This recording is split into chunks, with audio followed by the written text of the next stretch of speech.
Okay, so we didn't pause while we headed down to the trees. I turned it off because I am so good at this. All right, let's see. Right here, this is my Polly, or something like that, pecan. And as you can see, lovely little Japanese beetles got a hold of my pecan tree. So I gave them a bubble bath in dishwasher liquid mixed with water. Dropped those little things into a cup where they, okay, I'm sounding really awful, but where they drown. And also, while I'm right about here, I want to show we have done a lot of work on the front of the house. There's the new stairs, and we've painted the shutters, which I think looks awesome. They were pale before. Now the windows stand out. And let's see, and I took out the bush that was over there at this corner. It was just kind of scraggly looking. So obviously, because it's kind of bare now, I'm going to have to think of something else that might look good there. But I think this looks awesome. The sod we planted about a month ago has taken. We'll do something else about this area once we're done filling in, and probably wait until the fall, because it'd be brutal trying to grow it right now, because we're early July heading into August. It'll just be too hot for grass to start. Okay, here's my other pecan tree. It did get a little bit of the Japanese beetles on it, but it didn't do too bad. They really just went for that first one, which was my replacement. I lost that one already once, so knock it off. Here's the little straggler peach tree that, I mean, it's still alive, but holy moly, it just is taking forever.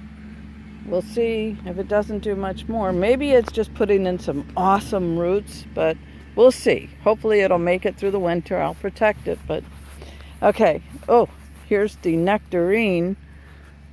Oh, boy, that looks sad. Like I said, I had a bunch of Japanese beetles all over my trees.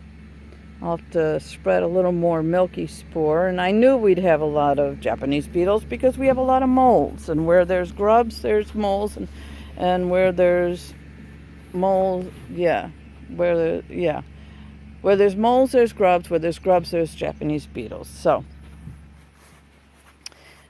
let's see. This would be one of the pear trees. Everything, as you can see, everything's kind of, yeah.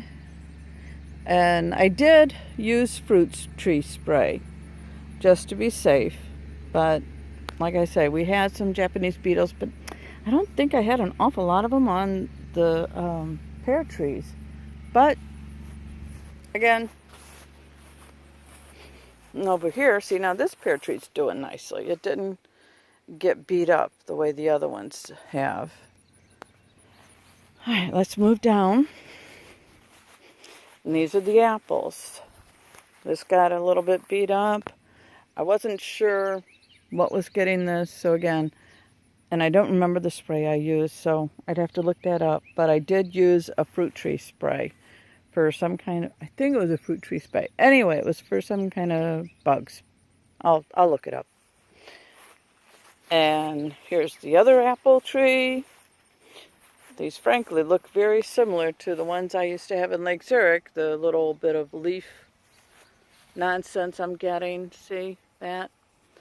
And I'll have to look it up and see what causes that. But I'm not pruning anything because these are all semi-dwarf. And the ones I had in Lake Zurich, I pruned them, and then I found out I wasn't supposed to. Okay. And of course, here's the maple trees, but as I realized, it's all, oh, stop it, you two. I'll have to let this mature before I can tap it. Well, I got maple trees out in the woods, silly me. Anyway, so now we have, and this is the final apple tree, and it's got the same thing right here. So I got to figure out what that is, because I had it in Lake Zurich too.